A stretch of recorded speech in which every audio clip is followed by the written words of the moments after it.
Hello and welcome back to another episode of Only a Bag, an Italy travel podcast. I'm Nathaniel Mellor. And I'm Darcy Melton. And today we are going to be continuing our conversation about overtourism. And this episode will be focused kind of on what has changed in the past 20 odd years, 30 odd years that has made overtourism a buzzword.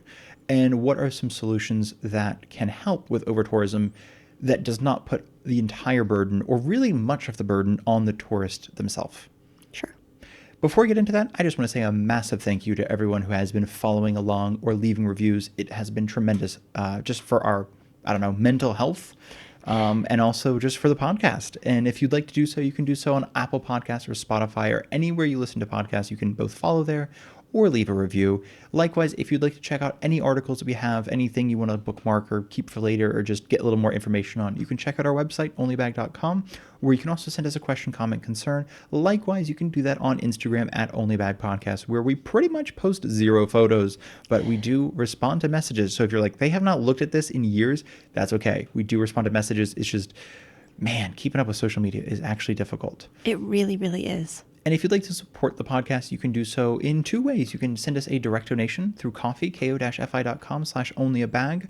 Or if you are planning your trip to Italy and booking things now, like hotel rooms or tours or anything like that, you can use our affiliate links in the description of this episode, other episodes, or on our website. And we receive a small commission from said company, even though we do not represent that company. And with that all being said, thank you again all so much for listening. And we hope you enjoyed this today's episode. Yeah, thank you all so much. So as we talked about, this is the overtourism part 2. Yes. And I'm going to try to talk clearly and slowly. I say that because we have things to get through and I don't want to make it too long. I want you all to feel well informed without feeling exhausted by the sound of my voice. So that is the hope. So at the beginning, I mentioned that access has changed. And I do want to start with that first. Not access necessarily, but just what has changed. And I guess the first thing being access has changed. I really need to write better scripts for this. So what has changed? Great question. Access has changed. Amazing. Nailed it. And that means primarily, genuinely, that one, it is more affordable than pretty much ever to come to Italy. When you look at the past however many years, and I mean, there's definitely a probably different periods in time in which it did dip in price. And I mean, like I say that too, like right now, tickets are pretty cheap to Italy for sure. When you and I look from Savannah, for example, to Italy, if we're not that picky about where we sit and what we do and blah, blah, blah, the absolute base rate from Savannah to Rome for one person is like, I think like $600 round trip, something like that. Right now, in February. No, just no, in general. I think this is looking at May or something like that, as we looked at the other day for May. Oh, I thought it was close to 1,000. It is if you choose your seat and bring a check bag. But it's just like, if you were like, I'm just going to go for like 4 nights. I'm not checking a bag. I have a roller carry-on. I don't care where I sit. I don't care about any other amenities. All I want to do is I want to see Rome. Mm-hmm. You can absolutely do so for really genuinely affordable. I mean, I think back to when I first traveled in 2013, it was closer to $1,000 round trip, which while it's gotten cheaper, I will also say too that like for whatever I was making an hour in when I first was traveling, something like I was a waiter, so didn't really have an hourly wage, I guess, but it was in compared to when we went in like 2019, I was probably making the same amount. So I will say that like, while I didn't make more over those 4 years, it did get cheaper to go, which was nice. Yeah, it seems weird. This is just my opinion. It's a quick aside, is that it seems like the cost of living has obviously increased, certainly in the US, and I think everywhere. The cost of groceries, housing, all of that has increased. But it almost seems like the cost of traveling somehow has decreased. Yeah, slightly. I would agree.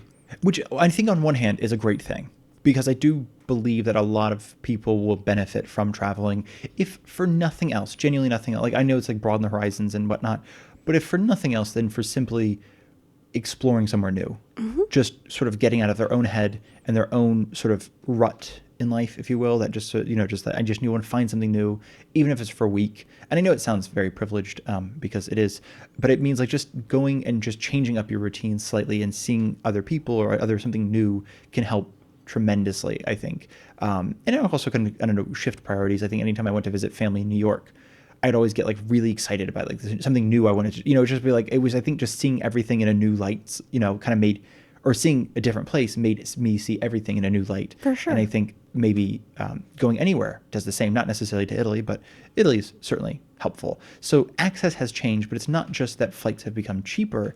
It's that also, as we mentioned last episode, airports like the Amalfi Coast Airport recently opened up. One airport, for example, we talked about Bolzano as being one of these super touristed places, because it is. It's like massive. Excuse me, not Bolzano, but also Bolzano, but Bergamo. Okay. Being also super touristy. We talked about Bolzano. I am now talking about Bergamo. I was going for the segue. It was not there.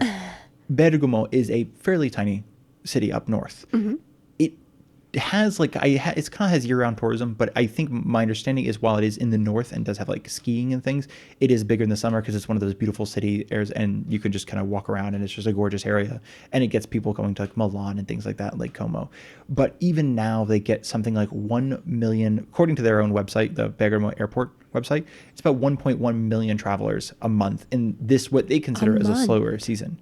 Yeah, in January, they've received 1.1 million visitors through Bergamo Airport, which, again, seems high, at least according... And it doesn't... I will say that was the same in... They had about 1 million in January of 2025 as well. So this is not people coming for the Olympics early. Because I don't know if they started in January or February, but this was just these statistics from January. Cool. This is all simply to say that like small airports that have never received many visitors are now, they are receiving more visitors. We've mentioned in the last episode, they are offering like subsidies to airlines.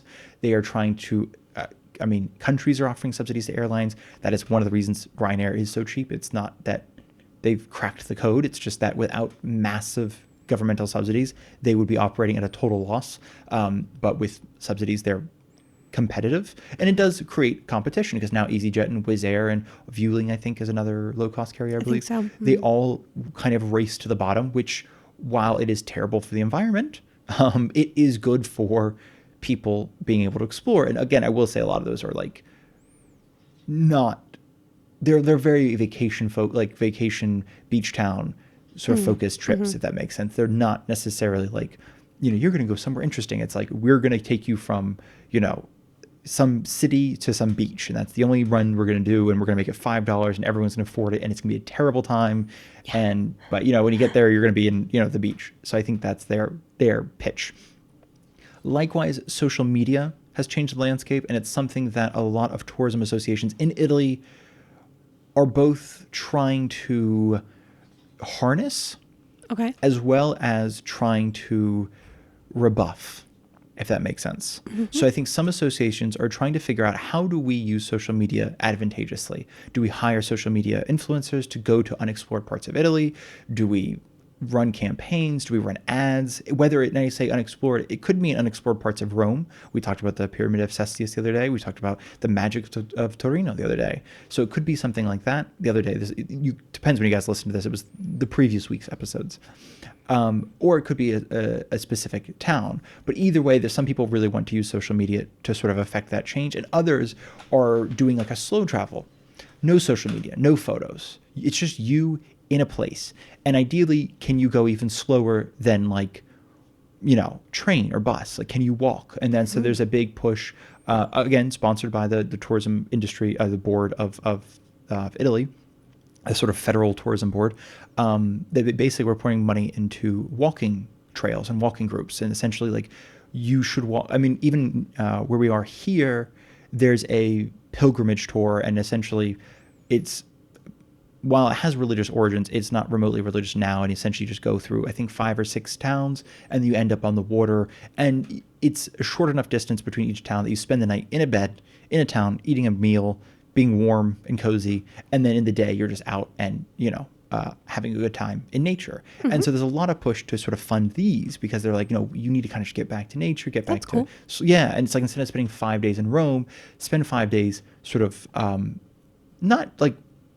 While it is with a group, I think a lot of hiking does naturally, people move at their own speeds. So it does seem like it naturally, it's a loose group. Yeah. If you need space, you end up with 50 yards of space by yourself kind of thing, where you are just sort of either way ahead or way behind. So I think there is definitely some sort of like, if it needs to be more like, I just kind of need space. I don't want to be, alone in the forest. You can do so while also still being in a group. It's hard to kind of fall off the trail in certain areas.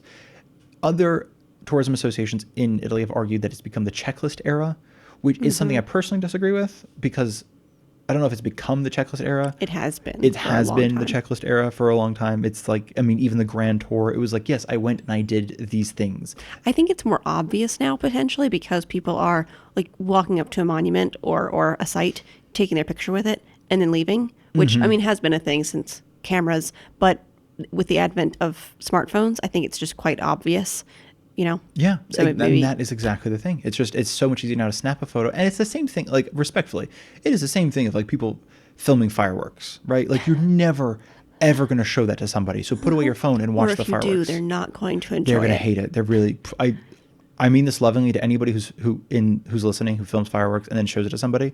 They did not enjoy that. Or who does like slideshows of their vacation for their family. You know, and that one, honestly, I could totally see if, like, my grandfather did that.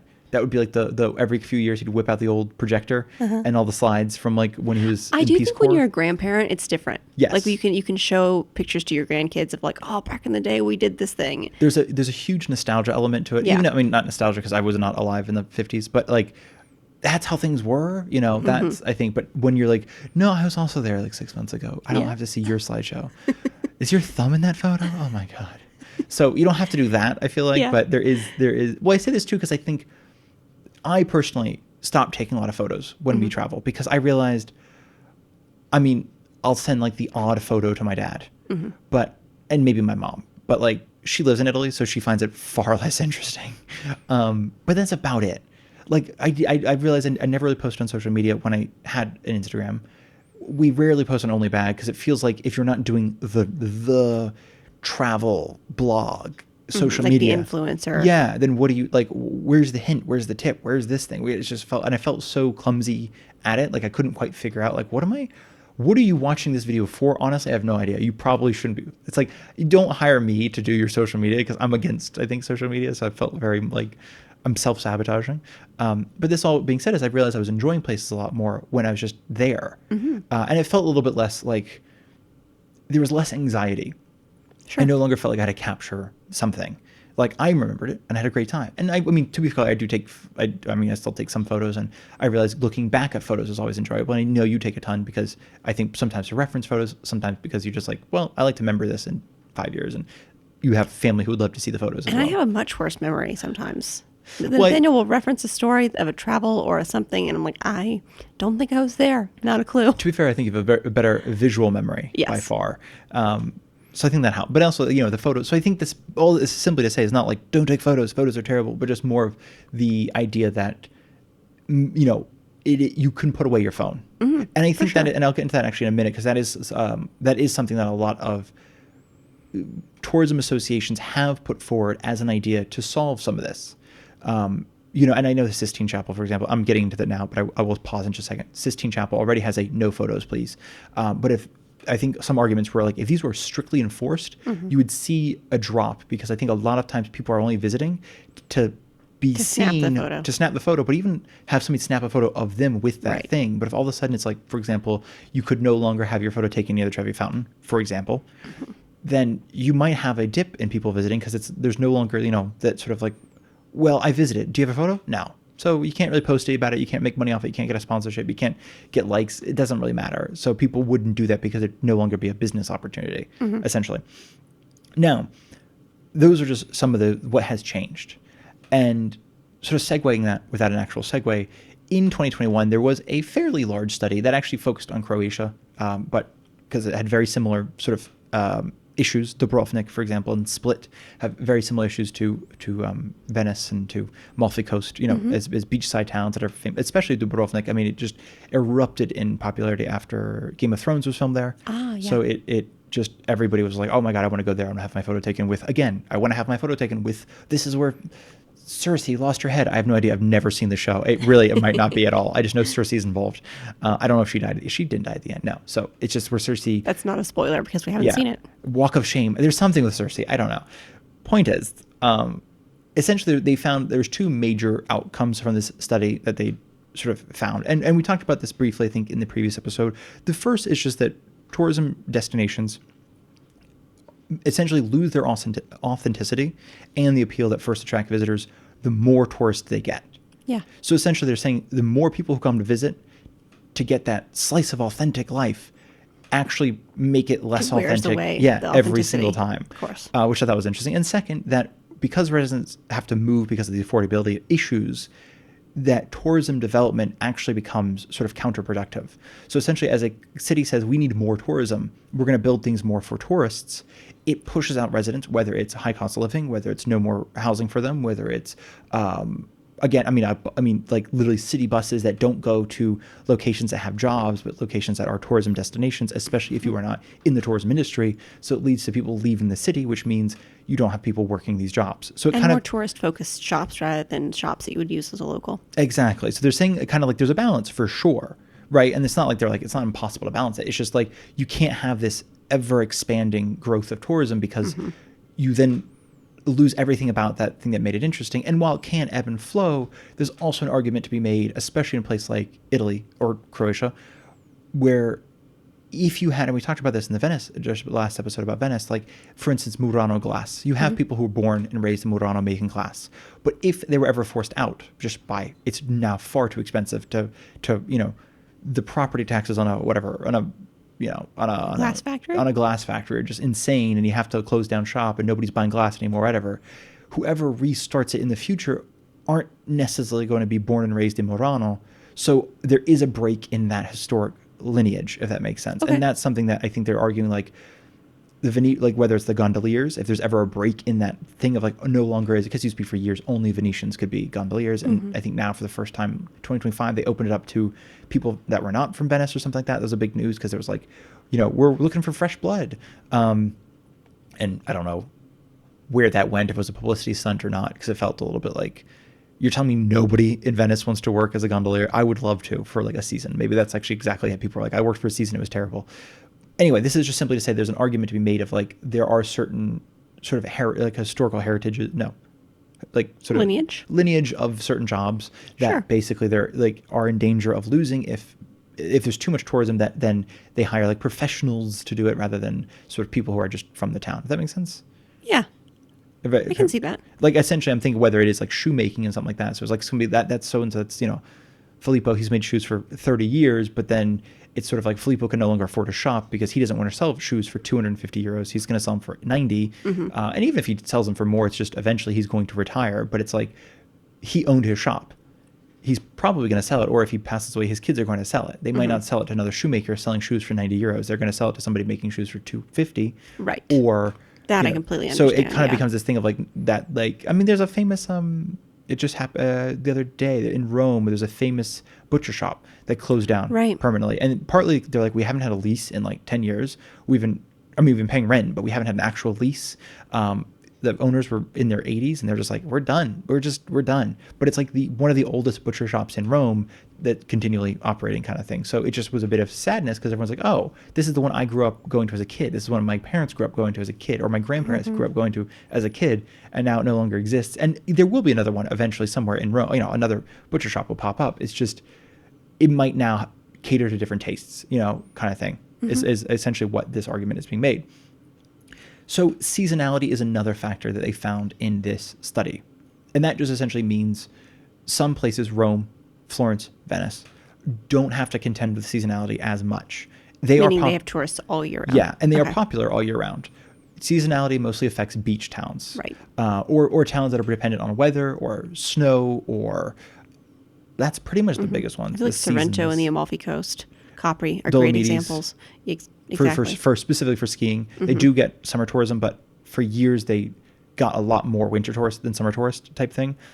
Part of this part of seasonality being an issue is major hotel chains, or just major hotels in specific, not chains, can't afford the year-round upkeep of a hotel. You can't just have a hotel for 2 months and then not the rest of the time. And actually, we live in a town that's exactly what happens. It's only open for like 4 months of the year, and then it's closed the rest of the year.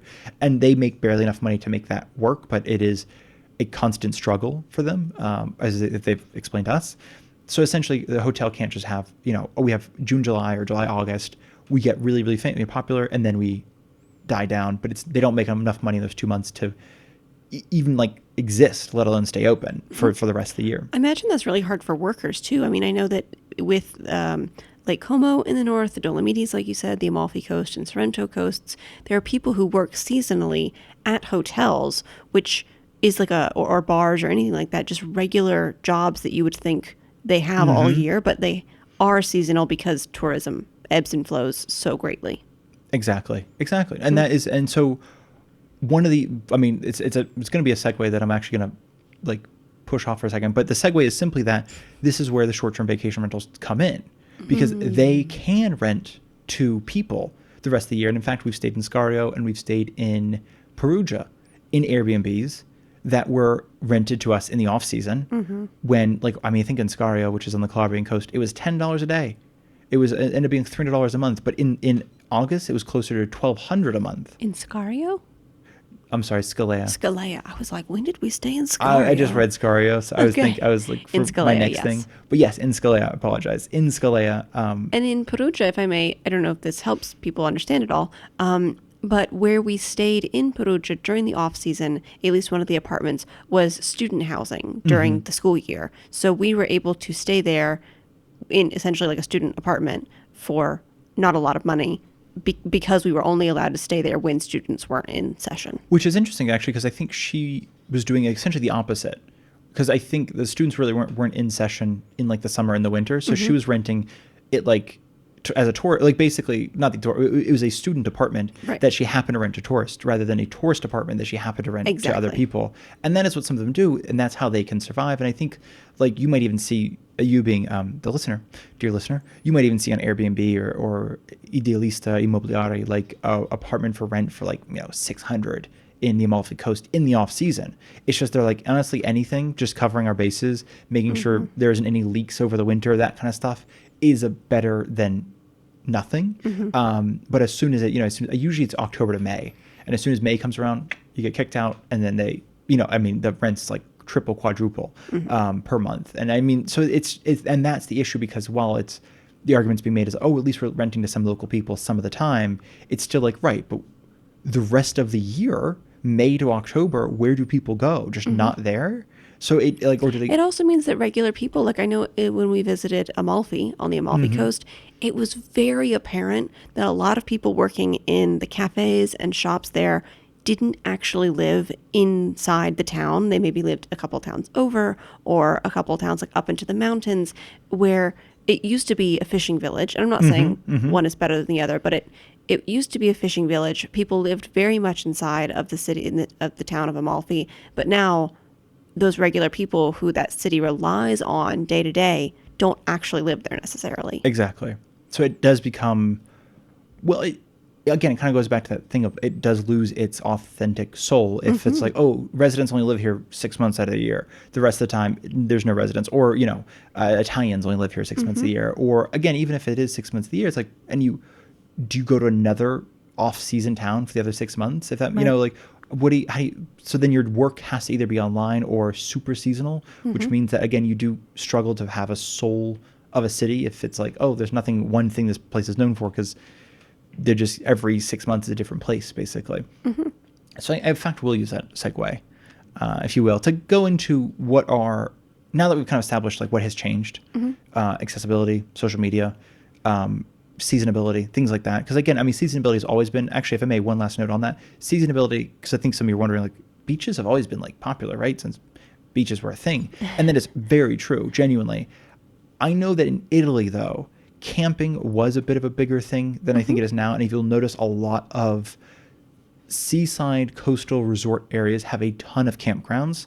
And it used to be, and I think it still is now, more with campers, but you'd go and spend a week or two either car camping or tent camping, but like a car camping in the sense of like you sleep in a tent, but you still sort of, you know, have a car with you, or camper camping or something like that, and you're on the water. So it's just your day kind of, you know, includes waking up, going to the water, having coffee somewhere, going back into the water, making lunch on the pot over the fire, going back into the water. And I know that we talked about near Scario, there's like they call it glamping. It's not really, it's like a cabin kind of. It's almost like a very tiny homes. Yes.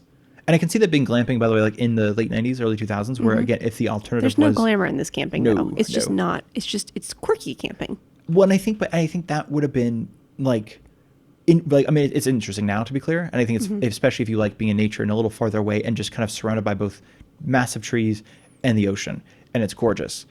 It's just, I think now that tastes are changing, so people are more into, I want a hotel on the water, which, and the thing is, and that was what all these articles, like, it used to exist, it still does. But like, and I think one tourism article is using Como as an example of essentially like, there was a time where if the 6 hotels in Como were booked, and you didn't want to risk a pensione on the off chance that just, they were booked as well, you just didn't go. So it was kind of like you were having the same experience as the other people in a handful of hotels.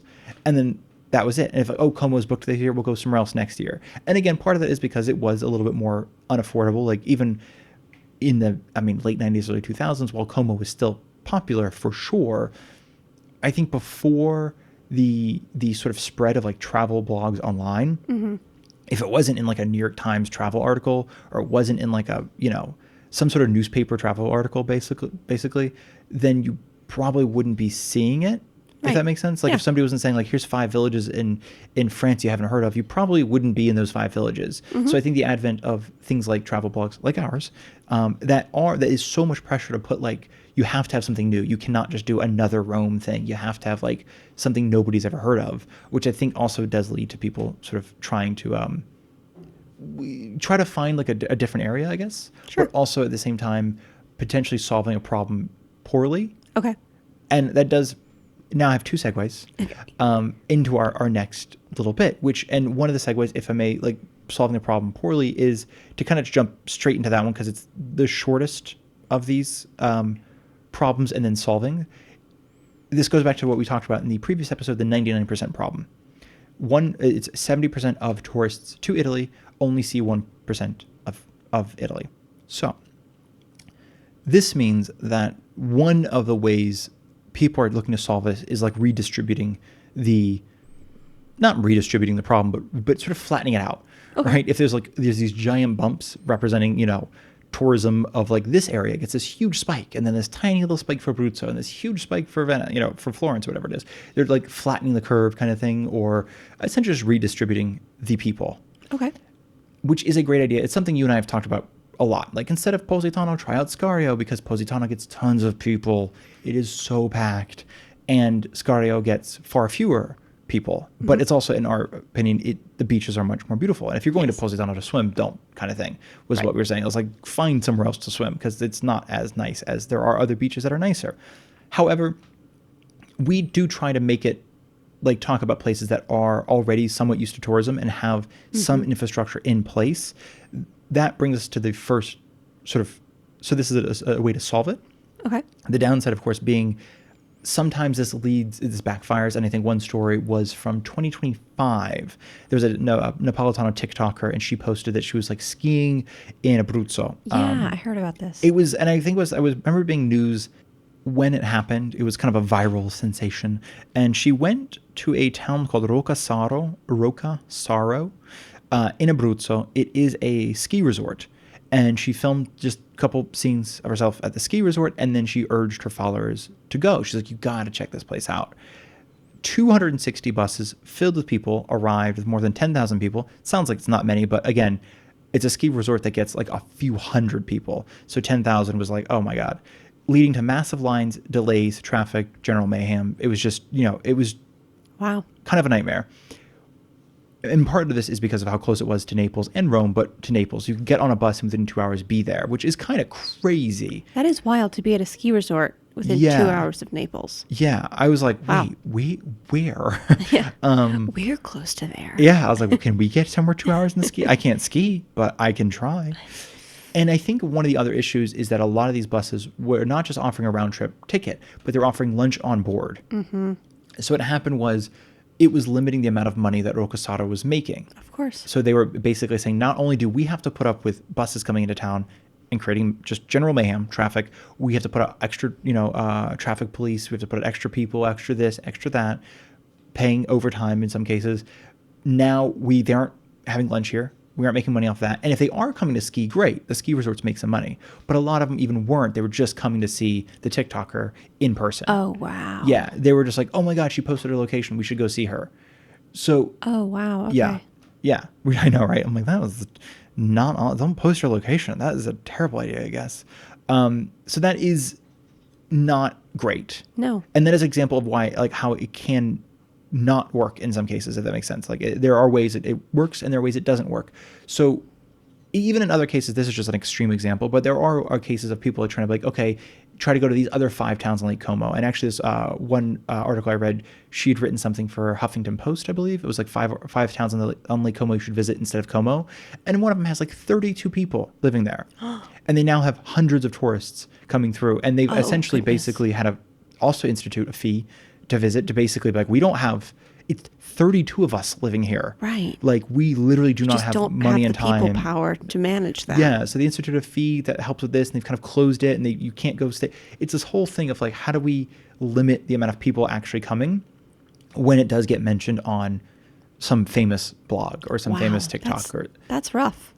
And that's the sort of double-edged sword. It's like, it sounds great to basically say what we should do is disperse the problem. You know, what we should do is sort of make it that you can go anywhere. Mm-hmm. But I think what ends up happening is that doesn't work, if that makes sense. Right. Whenever you send people, especially I think when you send people to places like we're saying that can't manage the tourism, that are only used to a set amount of people, or like this town that's only got 32 people in it, there's no way 32 people can provide services for hundreds a day or hundreds a day. Yeah.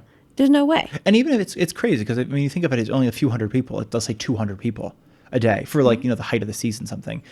And it doesn't sound that much. Like 200 people, that's like nothing, that can fit in a room. But when you think about it, like, that's, let's say, a half of them getting a coffee at the bar that only ever serves, of the 32 people, maybe only 7 get coffee at a bar every day, or 10, or whatever it is. Some may make it at home. It's just all of a sudden, like, the amount of food they ordered for their town is no longer adequate, or for their cafe or their bar, whatever it is, no longer adequate. They don't have infrastructure. They don't have roads, roundabouts. It becomes this thing where it's like, oh my God, that is a lot. I also think whenever you think about like the running a town, not that I ever have done that, but the costs for managing 32 people who live there, who manage their own sort of like trash disposal and waste disposal, and everything that goes into that is one thing. But then when you bring in hundreds of people who have to use bathrooms, exactly, who probably, you're going to need more refrigerators for more food to provide for those people. So that takes more energy consumption. Roads are taking much more wear and tear, and all of that, the onus of that is on those 32 people, essentially. Exactly. And that's the thing. There's no, like, while there is a federal tourism board, it's not like they are people that they can call to be like, hey, we got a lot of tourists, and you come and help us out here, kind of thing. Can you help us sling some coffees and manage the roads? But at the same time, that same board is the one saying you need to go visit this town to kind of lessen the impact on Como, which is, again, as we talked about too, it's arguably fine in the sense that, like, okay, so if they are going and they are paying money, maybe it helps. And that, I'm saying, like, even before, like, the fee, it was probably worse. Now it's a little bit better. Like, okay, at least they're making some money back, but there's still that sort of, people put a lot of pressure, and now they have to, because even like our town, for example, we live in a town of a few thousand people, I think, 2,000 people. But we don't have anybody repair roads in town. We have to get a company out of Naples to come repair our roads. And it's because they're the stone roads. You have to take off all the stones individually and put them back down. And, I think literally there's one person in town who does like some of the small road work, because it's the one guy we see often doing like patching the small holes and stuff. But anytime they have to lay down like a new pipe, it's a company. So I'm thinking the same thing as this company. Like, if anything happens, it's like, oh my God, we have to get a company out of Como or some larger city to come and fix it. And of course, tourists don't know that. I think a lot of people think they're doing the right thing by going to small towns. And I would say that a lot of the time you are, and a lot of the people listening to this podcast are probably very responsible people, and you're doing your best. But I think it's maybe better to go to places that are somewhat set up for tourism, 100%. That are not 32 people, but are a few hundred people or a few thousand people who can better distribute and manage the services that tourists are going to need. And that's a great point. And that is the point that some other tourism associations do try to make, basically saying it's not about getting people to go from Rome to some tiny village outside of Rome you've never heard of. It's about how to, when they're already in Rome, how do you better get them to not all go to the Trevi Fountain at the same time, or all go to the Spanish Steps, or even just get off like some of the main roads and go see, like, I mean, we've talked about too, like, even around the Piazza del Popolo, there are less crowded roads just one or two streets away. Absolutely. Venice is another example of it is overcrowded and slammed in the heart of the city. But if you get outside in the Canareggio or something, Dorso Duro, it's empty. It's just you and maybe a few other people, but like usually just you. So it's clearly that people are just in these major like hotspots, these hubs. Not lastly, in that vein, I did want to mention too that Alto Adige, which is a region in northern Italy, has actually capped their number of people. In 2023, they capped the number of people that could visit every year at 2019 numbers, interestingly. Well, it's because that seemed fair because 2020, 2021, and 2022, I think all had reduced COVID restrictions and such. Yeah, and and even I think 2023, like I think 2024, at least for Rome and for most of Italy, was the first time post-COVID that numbers had returned to pre-COVID numbers. Yeah. So they're saying, 2019, that was the last time that was like high. Sure. Booming. They've also banned the opening of new hotels. They've essentially said we have too many people as it is. They've banned the opening of new hotels. In Alto Adige, yeah. Interesting. So, okay. and obviously short-term vacation rentals. They're like nothing. Yeah. It's okay. capped. It's actually reminded me of the Pardo. Is that the famous hotel, famous museum in Madrid? I don't know. I think so. Pardo, if I'm not mistaken. Prado. Ah, that rings a bell. Pardo. I don't know what that is, but Prado. Let's just say I said that right the first time. And they've actually, I think they had an article a couple weeks ago. It was after all this, like the Louvre has just been having like a string of bad luck between the robberies, between just damage, between too many people, between this and that, all sorts of stuff. And Prado's basically said, we've hit it. We've hit a cap. We don't want more than this. I think they got something million tourists, 6.5 million tourists or something like that. And in a year? Yeah, okay. I think, which seems like a low number, but they're like, that was plenty. If we have any more than that, we simply do not have the ushers, the personnel, the stanchions, the this, the that. I mean, they're like, that was... And the regular wear and tear that happens. Exactly. To buildings whenever lots of people... And they're not like, right, and they're not like saying like, oh, we're going to cap the number at 6.5 million a year or something. Like, again, for instance, I know that Pompeii did cap their number, I think at 20,000 daily visitors. Yes. Which sounds either like a lot or a little, depending, I guess, where you're coming from. But they rarely ever break that. They only ever break that on free entry days, where I think once they hit 50,000 in a single day because it was a beautiful day after a bunch of rain or something. There's some sort of article about like the perfect storm of how they hit this number. But they don't typically hit that on paying days. It's just, they're like, we do need a cap because 50,000 people in a place like this is madness. So it might be that we see more caps like that. That might be something. But I did want to first talk about short-term vacation rentals before getting into some of these solving things, just because that is sort of the elephant in the room, if I may. Because it's also something that obviously is a big part of the conversation, if you will. And it's something that when people are interviewed, like residents of a place like Florence, because that's becoming the next case study. We already talked about Venice as a case study, but now Florence is kind of lining up to be the next one because it is, it has colleges as well. So it does have more tourists or people visiting that are not necessarily just, they're coming because it's Florence, but I meant like, I don't know if Venice has a college in Venice specifically. I don't think so. I didn't think so either, but I know Florence has a couple, both like American colleges as well as. So they have an influx of people who live there temporarily for a year to a few years. But also require like lodging, if that makes sense. So they're like, we really require lodging. Otherwise people aren't getting to school. And if they're not getting to school, they're not coming to school, and if they're not coming to school, then the school's not, it's just like, this is how things fail. So people do generally believe that limiting short-term vacation rentals is the way to go. And this could be like genuinely like, they're like, it doesn't matter if it's limited per neighborhood or if you outright ban short-term vacation rentals in certain neighborhoods and only allow them in other neighborhoods. That way you could have infrastructure set up to get people from like ghost town neighborhoods to, the city center and not have to like, the rest of the town's functional, but if you're coming and you're staying at a short-term vacation rental, you're going to stay at a designated area that is just a ghost town the rest of the year or whenever, if it's seasonal. If it's not seasonal, then it's not a ghost town. Likewise, some residents believe that there should be like resident-only amenities, such as transportation or some sort of benefits that they get for being a resident, which it's kind of like instead of the stick being limiting short-term vacation rentals, they think instead, like, let's do the carrot for the people who live here. But again, it's a little bit like, what is that? I don't know how you would manage that. A bus that you can only get on if you're a resident. That doesn't. I think a version of that is, I believe in Rome there are like ticket prices for buses, like monthly passes and things like that, are less expensive than the daily pass. That to me might be an example of a benefit to residents rather than harming tourists in any way. And I think one of them too is like, it's free to see the Trevi Fountain if you're a Rome resident, absolutely, which it should be. Yeah, and I think they're also like, it was free before. It's just now it's, again, they brought the stick for the tourists, but they didn't really give us a carrot. No one's saying like we should get paid $5 every time we visit the Trevi Fountain, which would be amazing, by the way.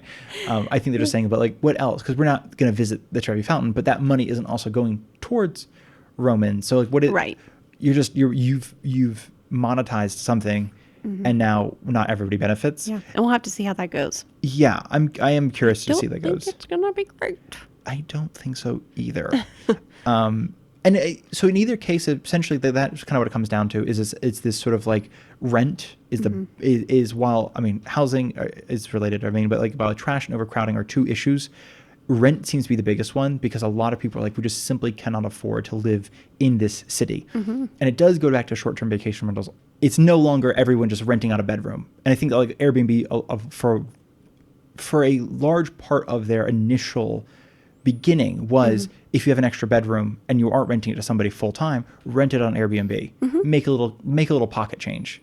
And I think it really quickly turned into, if you are already doing well, buy up multiple houses and rent them for far more than you could make a month, far more. And that's the thing. I think that's the problem that keeps hitting is going back to Venice, right? It's essentially telling Venice, your idea failed. This city tax totally failed. It did not prevent people coming. Instead, it just kind of gave people carte blanche to do whatever they want because they paid to be here. But it's essentially telling them, like, now that it failed, say no to that 5 million euros a year you're getting, and instead do something for the residents, like figure out a different plan.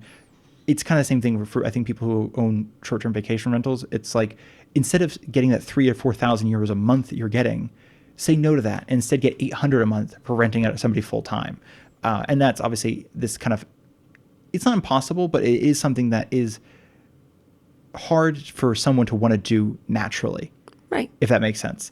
And I know that Italy, we talked about things before, Italy did pass some sort of legislation this year talking about essentially if you own a second home and you're not living in it, and already if you own a second home and you're renting it out, there was already some pretty steep taxes on it because they really are like, it's one home per person. That's like, the kind of a lot of the basis of a lot of their tax system around the house. But it was for a while, the second home, if you're using it as a short-term vacation rental, there was a very small, if any, I think, tax on it. And then they introduced, I think it's now 22% tax on it, going up to 26. So it's like if you rent out, you essentially give a quarter of everything you make to the government. And I think some people wanted 50%. They wanted almost like untenable. They're like, no. And that's something, of course, Florence is also pushing. They've already banned new short-term vacation rentals, and they're trying to sort of tighten up illegal ones, like people who are just renting out their house without first applying for a license to do so, without registering with the city.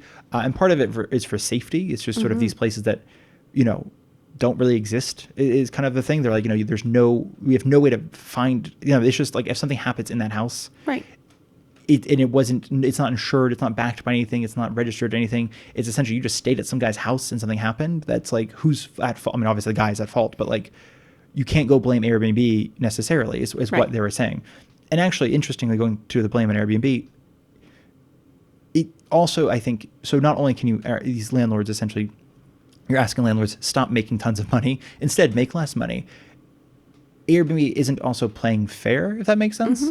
I know that in, I believe it was 2023, they were fined 576 million euros because between 2017 and 2021, they were supposed to be paying taxes for Italian landlords and didn't.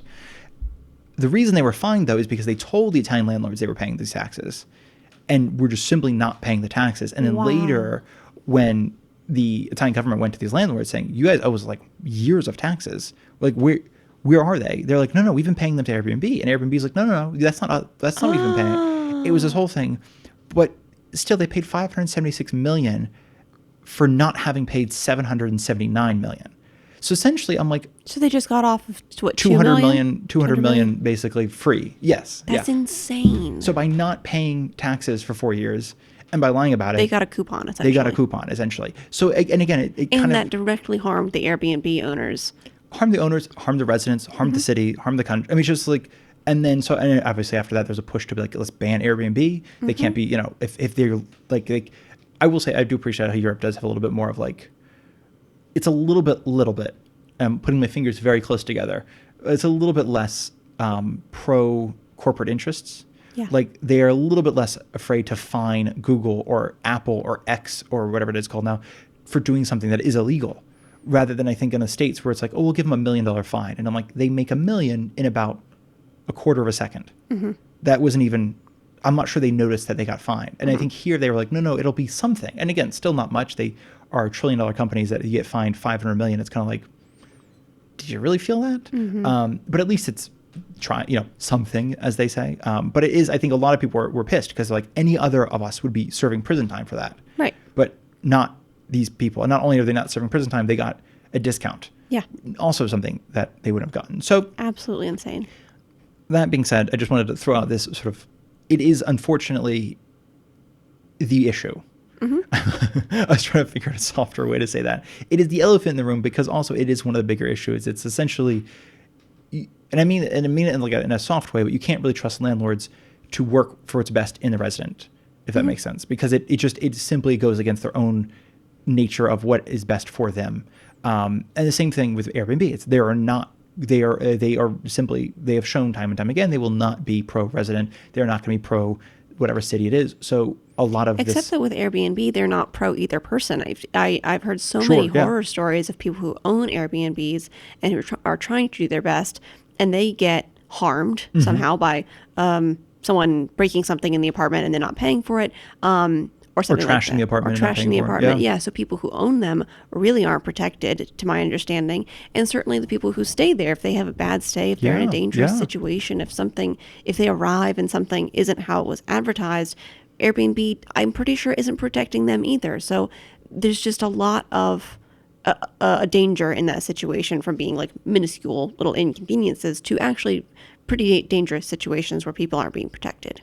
And I think that's the thing, because hotels do have so much more oversight, and they can't just, and I think people say like, oh, I booked on something and, Booking or whatever it is, Expedia, and I get there and they didn't have my booking, and sometimes that does happen, truthfully. And actually I will say too that we booked on Booking once, and the person behind the desk just straight up had no idea how to get the booking from Booking to their system, and had to go across the hallway to the other hotel to get them to come back to figure out how this booking thing works. So I say that too because it's so rare, genuinely, that they are just outright scams in the sense of like, I mean, if any, because it's so difficult, and that like we're talking major fines and prison time for scamming people out of money and defrauding people. Again, versus somebody who's like, if it's owned through not a shell corporation, but I know like in the States anybody can buy a house, and you could buy a house through an LLC, and that LLC could be like, it doesn't have to be you who owns the LLC. It could be an offshore account you set up, owns an LLC in Georgia, who bought a house down the street,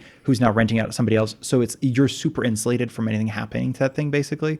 And I know it sounds tinfoil hat, but that is how a lot of houses are bought, because that way, if something happens to that house and you lose the house, you don't lose your own personal income, and you don't lose your other houses, which is sort of how things get out of control, it seems like.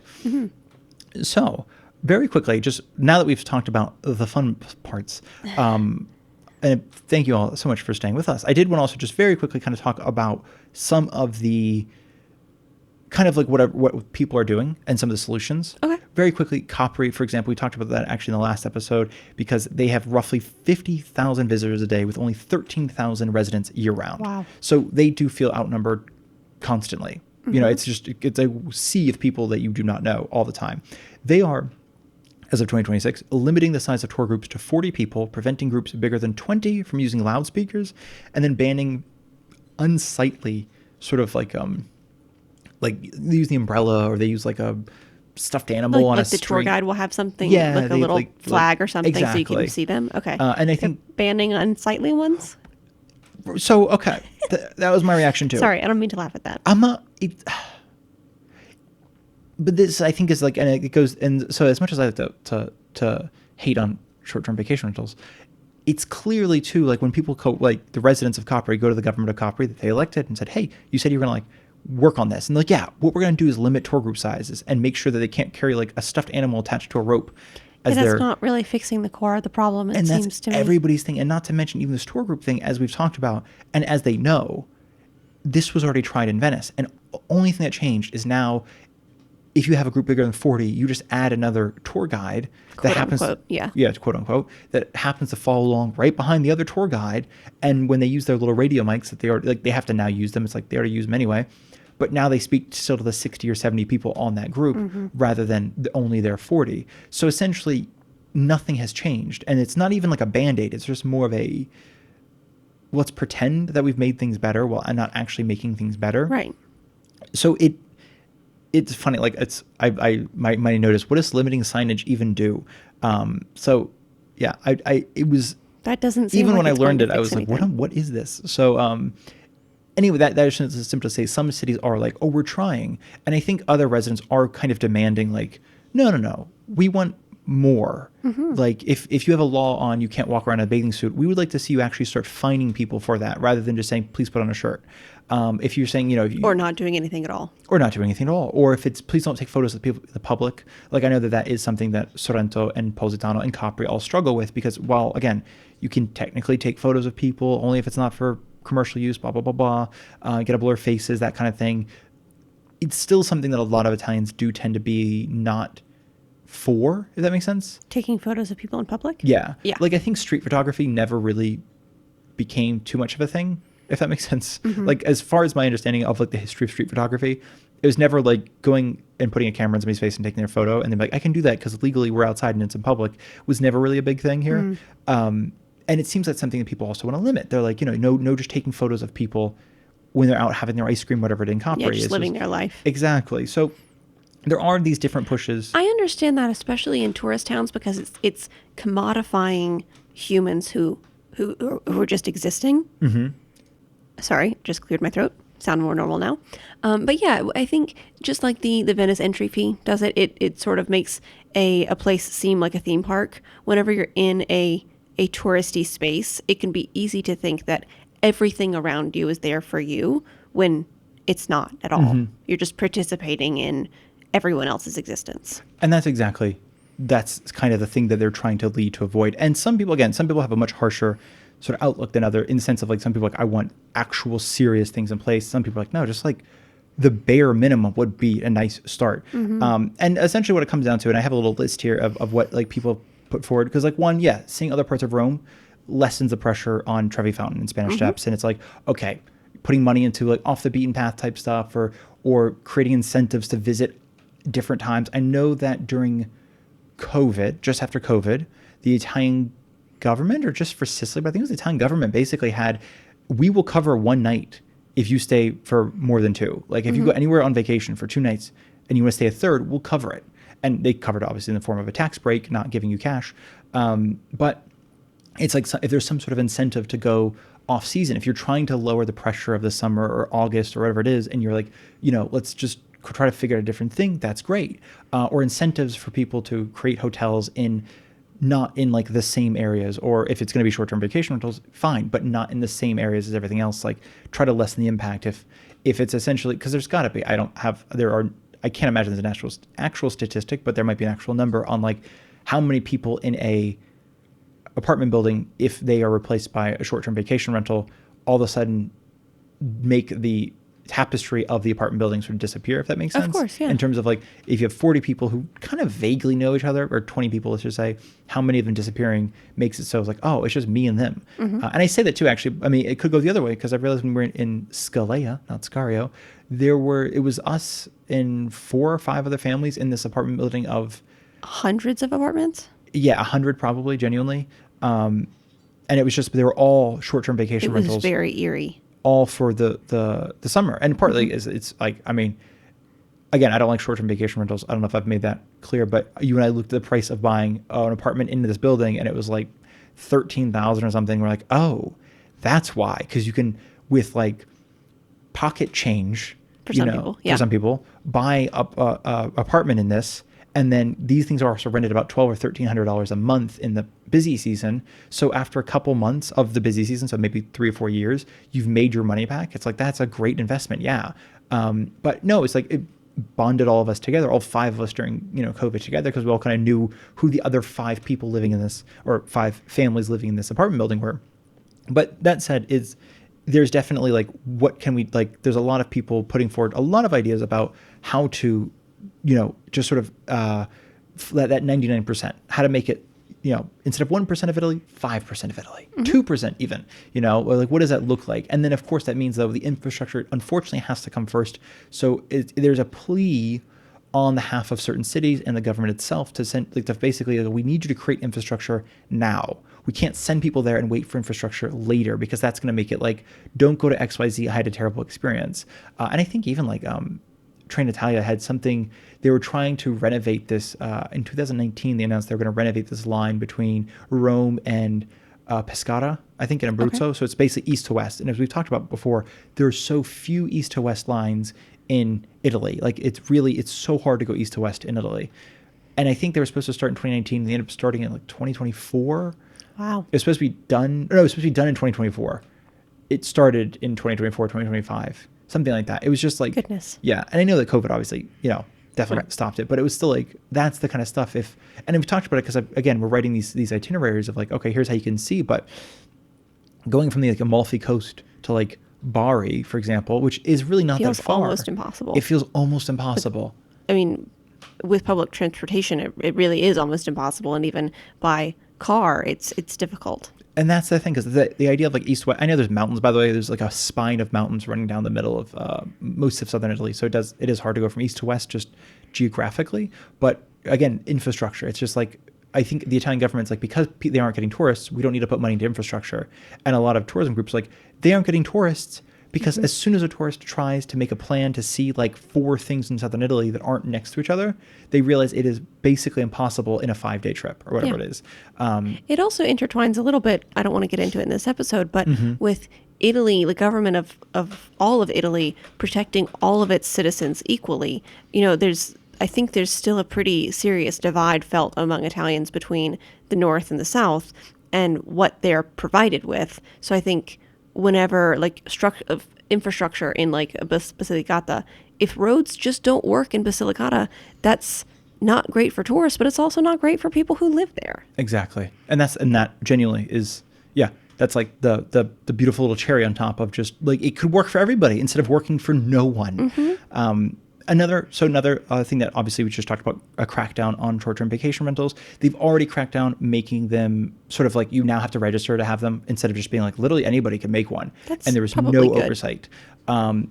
They've also done it so you can't do a lockbox anymore. I know that both Milan and Florence were the first, because they were also then actively removing them, just snipping the locks and taking the keys. So now it's illegal in Italy in general to have that. You can't do like self check-in. You have to have physically somebody check you in. Again, it's trying to be like this, I don't know, imagine it being this amorphous shape, short-term vacation rentals. And it's like, they're trying to put like barriers to make it more structured. Yeah, they're like, that makes sense. So like, no ghost rentals. And then you can't just self check in to a place that might look literally nothing like what you think. Because if you check into some place that looks it's been trashed or whatever it is, and there's no one there, I mean, even in the country, to be like, oh yeah, that just sucks. You're not going to spend the night there? Okay, well, I'm not going to refund you. Like, you already passed the refundable period, and sorry, but whatever it is, so now if there's somebody there, at least you can kind of be like, hey, there was beds in the picture. Where are the beds? Likewise, some people really do want it to be either certain neighborhoods that are illegal to have short-term vacation rentals, or just encouraging resident rentals in general. Yeah, like absolutely. giving landlords a much bigger incentive, because right now there's a pretty big incentive to have students in your apartment, tax incentives essentially to have students. And this does lead to be fair, like sometimes people cramming students into apartments, for sure. Yeah. I like the idea of it though, because it helps students be able to actually live in a city and participate in that city rather than being priced out immediately when they probably don't have much of an income because they're Exactly. going to university. So I like that idea, but I can understand how it can be Abused. taken advantage of. And thankfully, it doesn't seem that abuse. I mean, we've seen a lot of student rentals, and they, from the photos at least, they do look genuinely really nice.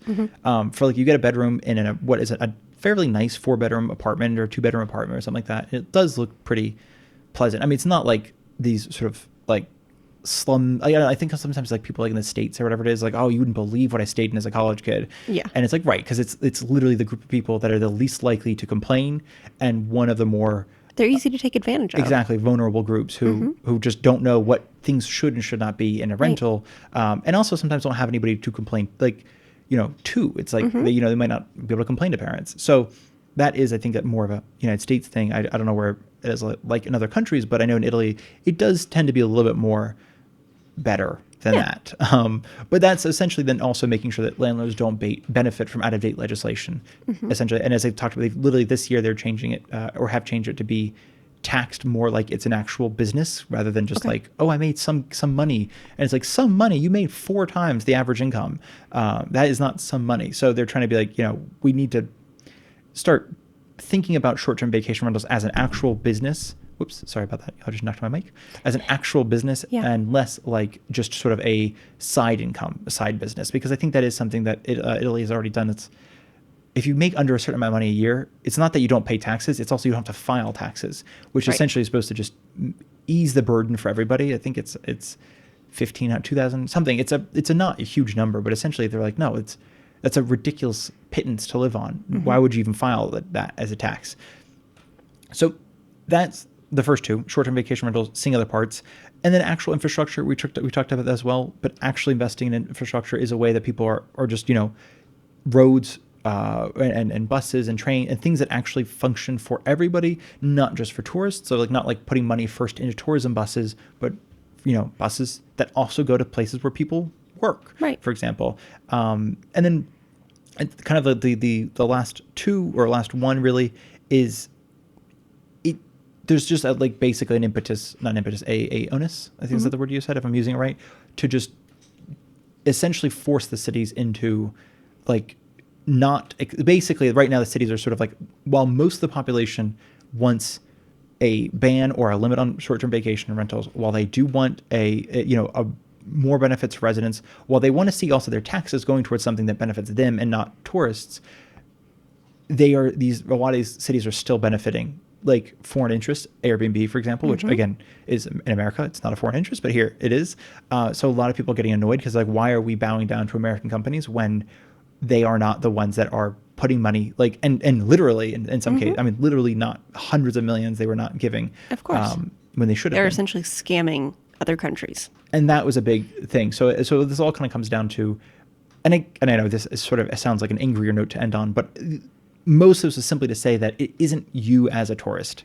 Like, as these articles, I will imagine, will come out of like, here's what you're doing wrong, or here's how to be a sustainable tourist. Because I think we started this on the idea of sustainable tourism. And I think the more I learn about it, the more difficult that is. Because even the system is rigged, essentially, system is, and even as much as I love Train Italia, and I love talking about taking trains, because I think part of it growing up in the States, it's like a joke. Genuinely taking Amtrak is like anywhere is a pain more than anything else, and it's expensive, and you just have to like train travel to take a train there. And here it is so much easier. But still, even if you're like, you're talking about like, oh, we could, what's a trip up to Venice cost just for 2 nights?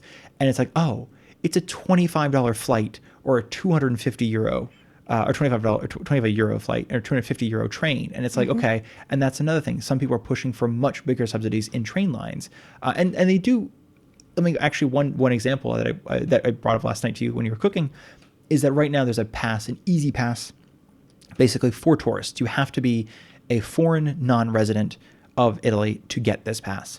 But I think it's for like €129. You can take 3 trips within 7 days on any of the fast trains or slow trains or any train. And then if for $169, you can take it on any fast train or slow train in any class. So it's an incredible deal. It's a phenomenal deal. I mean, it is, you can literally, phenomenal deal, genuinely. Like, that's amazing. And because it's also like, I mean, if you're backpacking or whatever it is, that's a great deal. You could just get on a Torino, fall asleep, and wake up in Salerno, because it also works for the intercity night train, so you can get a berth with this.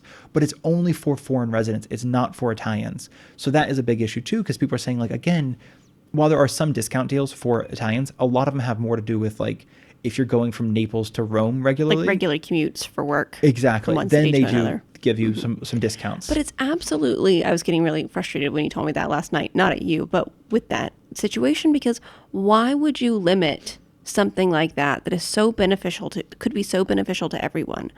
Why would you limit it to only non-residents of the country? Right. That makes absolutely no sense. And it's fun, because it's like, why rather than getting Italians to see other parts of Italy, right? It kind of felt more because like, that's also been such a big, or at least in the past few years, it had been such a big push, like from the Italian government saying, like, hey, rather than vacationing outside of Italy, here's all these beautiful places that we have in our country. Why don't you do a staycation in your own country? Not necessarily in your own town, but go see other beautiful parts of our country rather than, keep our money, in a way, it's kind of protectionism, keep our money within the country. It's going to help everybody out. And I get that. But this is the opposite of that. Yeah.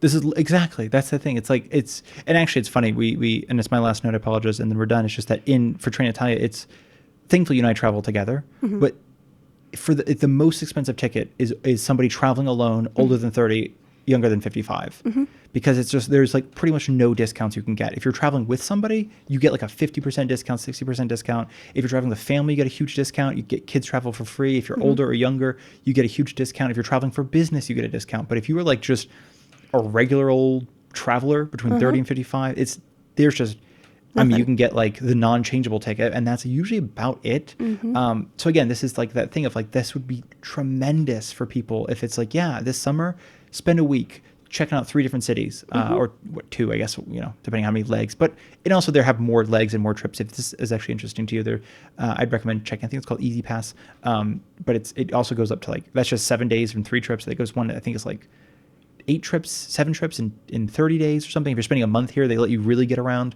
And it's, again, I mean, it makes each trip something like 40, 50 euros, even if it were normally 200 or 300 euros. So Such a deal for tourists. And with that all being said, that is, I believe, the end of our over-tourism, which hopefully wasn't as angry sounding out loud as it was in my head. No, it's not angry. It's just, I think the more I learn about this, it's because so many articles are written about like how the tourists are the enemy. And again, there are definitely bad tourists. There's no way around it. There are just people who don't treat things well. But it comes down to, it's just cities basically saying this isn't our fault. And then rather than putting the blame on landlords, it's Airbnbs saying this isn't our fault.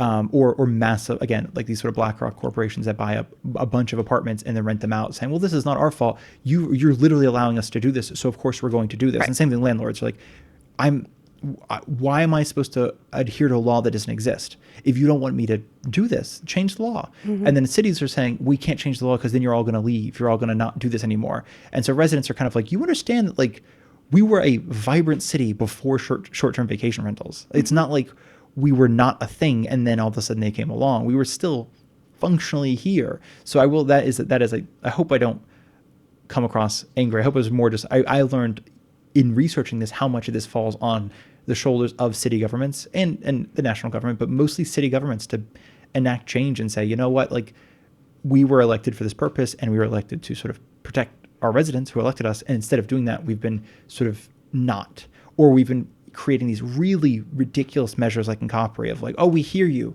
and here's what we're going to do. And it's like, it affects nothing at all. So I hope that, I hope this is more informative and less. Yeah. And I want to say that and not that I don't think you'll feel any animosity from people, any Italians here when you're being a tourist, but if you do get any sort of sense of animosity towards you, because if you feel like it's because you're a tourist, I hope that you know it's not you and people aren't feeling that towards you. I think if there's frustration because you're in a massive crowd and residents are upset about it, they're upset with their government. And maybe that's coming out in a way that's not towards you, but they're just angry in that moment. It's not about you. Most Italians know it's not tourists' fault. Like regular Italian residents and tourists alike are very much in the same boat. And it's none of our fault as long as we're doing the best that we can, you know? I think that's the thing. And I think the same thing that's like in Barcelona. I know there's a lot of like, I don't know, the water guns spraying tourists and this and that. And I think there's definitely, it seems a lot of it is misguided anger, not to diagnose people, but it's just more of just clearly you're frustrated at the system that allowed this to get into place. And you're frustrated that when you were trying to affect change in the system, it's not working. So, you know, the only thing left is to basically try to remove the product of that system. And in this case, it's tourists. It's just like, fine, if we can't change the system because you're clearly not, like all the avenues to change the system are not working, then what we'll do is make sure the product is not having a good time. So that way we get articles about how Barcelona is a terrible place to visit. And at least now, you know, that means that people pull out their investments and it goes back to being sort of a normal quote unquote city. So we'll see how that happens. But it looks like, as I've mentioned, Venice has already been a case study. Florence is kind of ramping up to be the next one as far as like, where do they go? They've already done some powerful changes. The lockbox change ended up becoming a national law rather than a city law. So it's people are curious to see what they do next. They've already limited short-term vacation rentals, and people are curious, like, does that mean you're going to now, take out ones that are there, or, in certain neighborhoods? How does this work? Like, how do you give the city back to the people, kind of thing is a big question on everybody's mind. Yeah, it's a great question. So we hope that you enjoyed this episode. It was lengthy, and I hope that, I don't know, maybe you learned something, if nothing else. Yeah, I hope so. Or it was slightly entertained. I was entertained. Fantastic. Thank you all so much for listening. Thanks for listening. Tanti abbracci.